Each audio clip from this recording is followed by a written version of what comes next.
Pat McCormick I knew in New York. People put us together because they thought we were funny, equally insane. In fact, they used to call me Crazy Ron Friedman, which pissed me off because I'm not. But if you're paying me to be crazy, I can be fucking crazy. So anyway, I met Pat and had the pleasure of being there when his son Ben was born, and people are gathered around, and Pat brings out a covered dish, and people say, "Where's your baby?" And he pulled the cover up, and there's the baby surrounded by new potatoes and parsley. That was Pat. We really hit it off. We did a lot of work together, and Pat would do things that would embarrass a public toilet seat in downtown Manila during a beer drinking competition. One of his favorites was walking with me in London, New York, seeing a pretty girl and saying, "Below me," and then grabbing you and say, "How dare you offend this young woman? I'm sorry, he's an ugly American. I'm really pushing me." And he was 6'8", so obviously it was a funny sight. In fact, talking about Pat, we're doing the Lucy in London show, and I have ceased to go out in public with him after an episode at the Cheshire Cheese, which is an ancient restaurant on the Strand. I guess that's where it is, the newspaper row, and everybody sits at long refectory tables. So I went there with him, and it's a convocation of university professors all over the world. So I said, "I'm leaving. I'm not going to sit with you with this gathering." He says, "I'm a Harvard man. I know how to behave." As he sits down, he cuts a fart that rattled the pewter plates on the shelves. And everyone looks around, and he shoves me and he says, "How dare you? These learned people from all over the academic world, they're here, and you disgrace. You're really beyond belief." And I didn't know whether to kill him, so I sat again, and once more he cuts it, even more loudly. And now, in many languages, l'audition, il canto, everybody's paying up to leave. And as they go, he stands up, he says, "Well, if you can do it, I can too." And he sticks his ass out and cuts another triple flutter blast.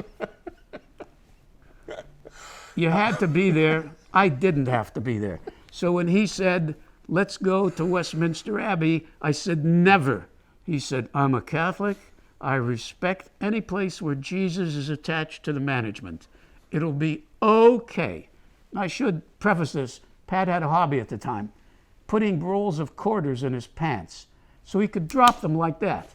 The weight of the quarters dropped them down. He would do that at the corner of 57th Street and 5th Avenue every day at noon for weeks, and people would come up to photograph him doing that.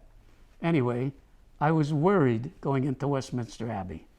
And we're there, and suddenly, bang, his pants drop, and he's there with the shittiest looking underwear you've ever seen. And a guard comes up to him and says, "Not in Poets' Corner, sir." And Pat said, "Is this Poets' Corner?" He said, "Yes." Pat recites, "There once was a man from Nantucket." I was evicted from Westminster Abbey with Pat McCormick. How long did your association with him last? Until I got tired of covering for him, because we would have jobs and Pat would vanish to do other jobs. One time he vanished with the Carol Wayne, who played the weather girl when Johnny Carson did his Floyd Turbo and various other bits. He was taking a round the world tour with her, and they were in Kuwait, and he sold her to a sheikh. He made the offer.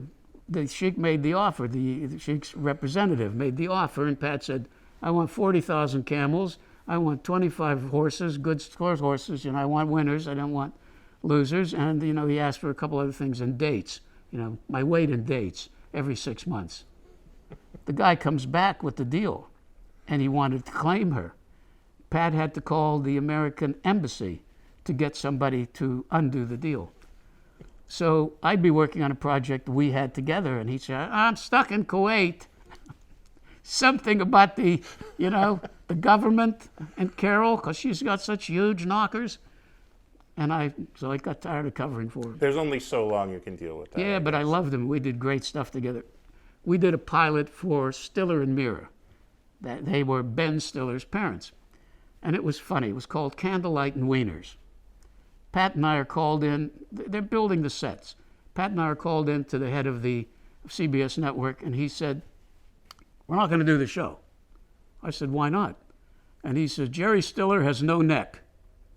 We can't put anybody with no neck on CBS television. And Pat said, oh, that's good. I thought you were going to give us some dumb, shitty reason.